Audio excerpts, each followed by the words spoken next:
Chhattisgarh board के high school और higher secondary परीक्षा के परिणामों ने सरकार को अचंभे में डाल दिया है। बोर्ड परीक्षाओं में स्टूडेंट्स तो पास हो गए, लेकिन उन्हें पढ़ाने वाले शिक्षक, टीचर्स फेल हो गए। यानी जहां कम टीचर्स थे वहां स्टूडेंट्स की सफलता का ग्राफ ज्यादा है, और जहां सरप्लस यानी जरूरत से ज्यादा टीचर्स थे उन स्कूलों के रिजल्ट बिगड़ गए हैं, और वो भी बड़े शहरों के स्कूल। ये बातें हाल ही में लोक शिक्षण संचालनालय यानी डीपीआई की समीक्षा में सामने आई है। साथ ही स्कूल शिक्षा को लेकर खुद मुख्यमंत्री विष्णुदेव साय बेहद चिंतित दिखाई दे रहे हैं। लिहाजा रिजल्ट के बाद उनकी रडार पर कम रिजल्ट देने वाले 15 जिलों के डीईओ यानी शिक्षा अधिकारी आ गए हैं, और शिक्षा अधिकारियों को हटाने की शुरुआत महासमुंद से हो चुकी है। अब बारी बाकी जिलों की है। क्या है पूरा मसला, देखिए रायपुर से हमारे ब्यूरो चीफ अरुण तिवारी की पड़ताल करती ये रिपोर्ट।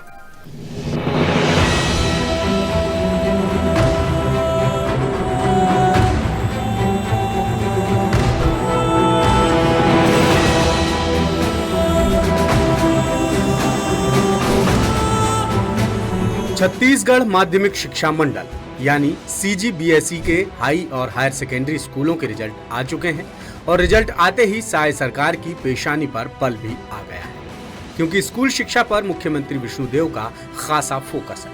साथ ही सूबे में स्कूलों और शिक्षकों के युक्तियुक्तकरण यानी रैशनलाइजेशन का फॉर्मूला भी लागू हो चुका है, और सरकार अब नए शैक्षणिक सत्र के पहले स्कूल शिक्षा में कुछ अहम बदलाव करने जा रही है, जिसके तहत शिक्षा विभाग के अधिकारियों की नई जिम्मेदारियां और जवाबदेही भी तय की जाएगी।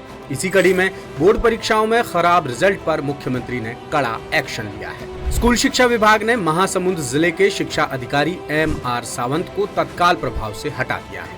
साथ ही 5 ऐसे शिक्षकों को भी सस्पेंड किया गया है जो शराब पीकर स्कूल आते थे, बिना जानकारी के गैर हाजिर रहते थे और अपने काम के प्रति लापरवाही बरतते थे।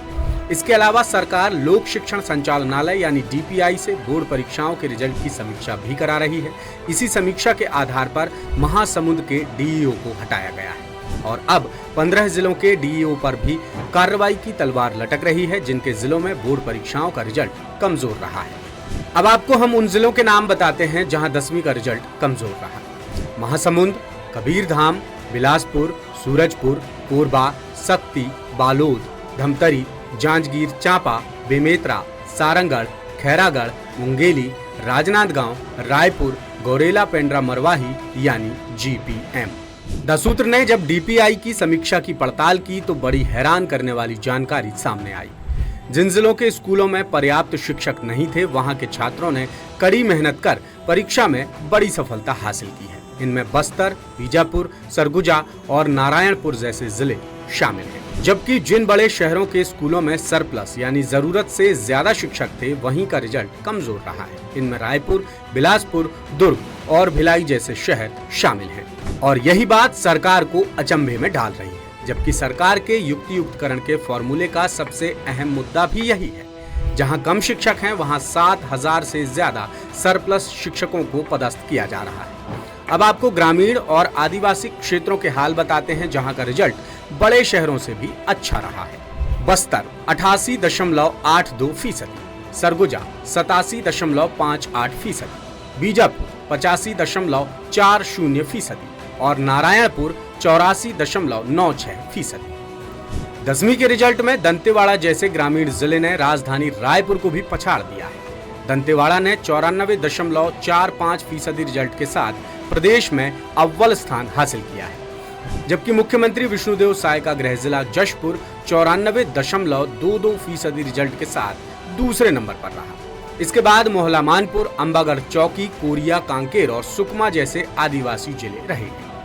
10वीं में सबसे कमजोर प्रदर्शन गौरेला पेंड्रा मरवाही यानी जीपीएम जिले का रहा है। वहीं रायपुर, राजनांदगांव, मुंगेली और खैरागढ़ जिले भी निचले स्थान पर रहे हैं। डीपीआई की समीक्षा में ये बात भी सामने आई कि बीजापुर, सुकमा, दंतेवाड़ा और नारायणपुर जैसे कोर आदिवासी और वनांचल जिलों में 12वीं में फिजिक्स, केमिस्ट्री, मैथ्स और बायोलॉजी जैसे विषयों के शिक्षकों की भारी कमी थी, फिर भी छात्रों ने अच्छी सफलता हासिल की। बोर्ड परीक्षाओं के रिजल्ट के बाद सरकार फुल एक्शन मोड में आ गई है और कमजोर रिजल्ट वाले जिलों के शिक्षा अधिकारियों पर गाज गिरनी शुरू भी हो चुकी है। इधर मध्य प्रदेश में भी हफ्ते भर पहले ही 10वीं और 12वीं के नतीजे आए हैं। 10वीं में 76.42% छात्र पास हुए हैं, जबकि पिछले साल 58.10% विद्यार्थी ही पास हुए थे। वहीं 12वीं का रिजल्ट 74.48% रहा, जो पिछले साल 64.48% था। मध्य प्रदेश स्कूल शिक्षा विभाग भी कम रिजल्ट वाले जिलों के शिक्षा अधिकारियों और संबंधित स्कूलों के प्राचार्यों पर सख्ती बरतने जा रहा है। बोर्ड परीक्षा के खराब नतीजों को लेकर 20 मई को मध्य प्रदेश में भी समीक्षा बैठक होने वाली, जिसके बाद कमजोर प्रदर्शन वाले स्कूलों के प्राचार्यों और शिक्षा विभाग अधिकारियों पर गाज गिरनी तय है। लिहाजा इसी मुद्दे से जुड़ा हमारा सवाल है कि क्या खराब रिजल्ट देने वाले स्कूलों के प्राचार्यों और जिला शिक्षा अधिकारियों पर सरकार की कार्रवाई सही है? आपके पास विकल्प है, पहला हाँ सही है, दूसरा नहीं, पहले पर्याप्त शिक्षकों की भर्ती की जाए, और तीसरा विकल्प है प्राचार्यों और अधिकारियों समेत विभागीय मंत्री पर भी कार्रवाई हो। इस सवाल का जवाब आप हमारे 10 सूत्र के तमाम जो डिजिटल मीडिया प्लेटफॉर्म है वहां पर जाकर दे सकते हैं। साथ ही कुछ और कहना चाहते हैं तो बेझिझक कमेंट बॉक्स में अपनी बात, अपने विचार, अपनी राय लिख सकते हैं। लेटेस्ट, इन्वेस्टिगेटिव और इन डेप्थ खबरें देखने के लिए ज्वाइन कीजिए 10 सूत्र का व्हाट्सएप चैनल, सब्सक्राइब कीजिए यूट्यूब चैनल, लाइक कीजिए फेसबुक पेज और पढ़ते रहिए वेबसाइट www.dassutra.com।